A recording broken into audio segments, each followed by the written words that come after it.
Hi guys, welcome back to my channel. Thank you so much for liking, sharing, commenting and clicking the subscribe or the follow button.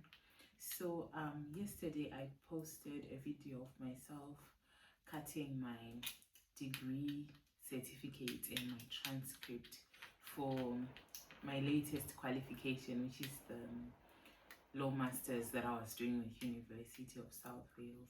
So a lot of you reached out to me to check if I was okay, and yes, I'm okay guys. So there was a reason to me actually getting to the point of cutting my certificate and my degree.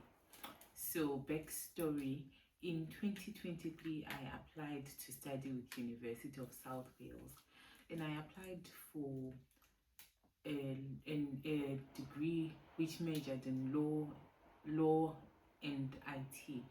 So what happened was, when I applied and I was taken in, I could not come in. It was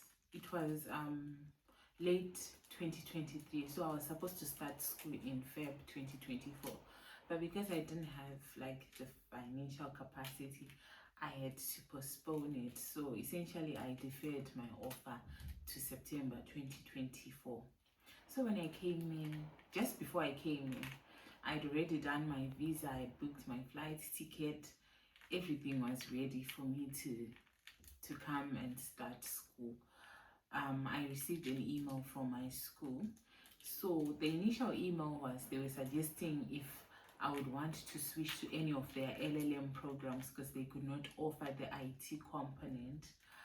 And I actually told them I'm not interested. I just want to do the program that I applied for, because that's why that's the reason why I was even coming all the way from Zimbabwe in the first place. But they didn't respond to the email, so I just left it there and I thought it was over, until I think 2 or 3 days into me flying to the UK, I received an email from my school telling me unfortunately they could not offer me the program that I wanted to study, but the only option I had was to pick from the two LLM courses they were offering, which was LLM laws and LLM international commercial law. So I was caught in between the two, but because of my background, for those who don't know, I did law in South Africa, then I did an MBA, so I'm very much interested in commercial or corporate law. So I picked international commercial law. So when I came in, I was so disheartened, to say the least, because I mean, I was coming in to study law, innovation and technology.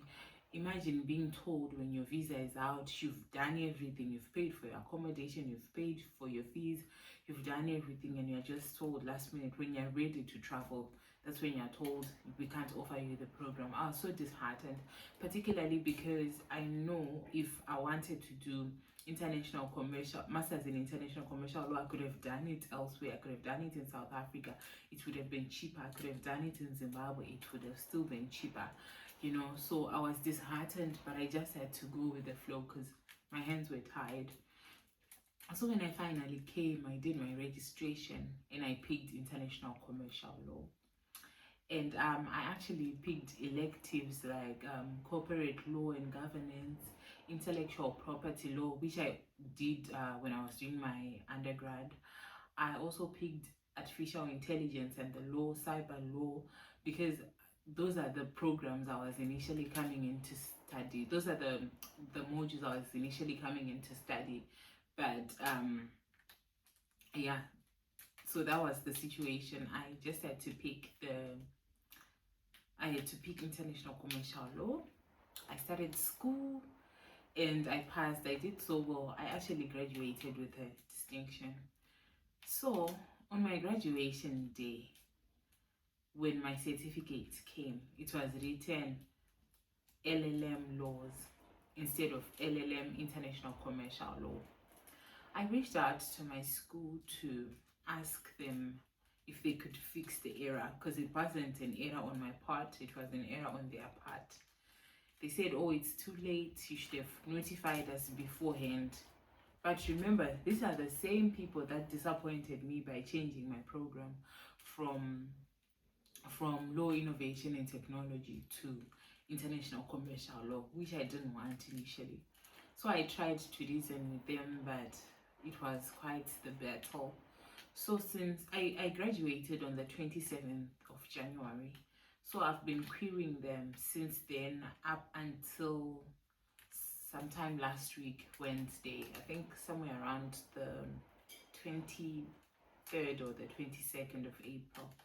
That's when I finally got an email saying they've successfully transferred me.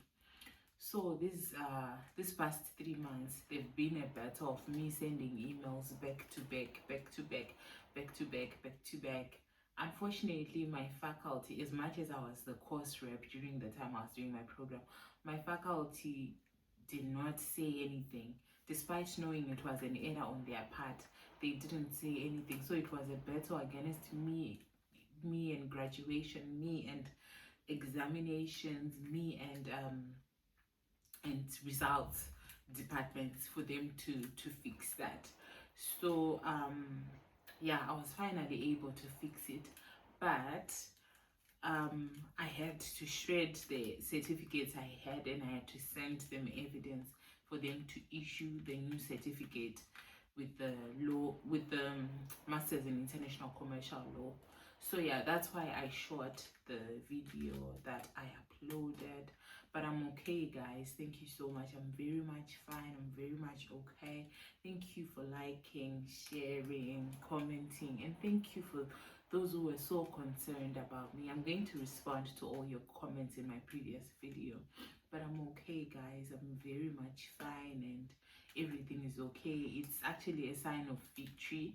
At least I got to have the error amended in good timing. So thank you so much, guys. See you in my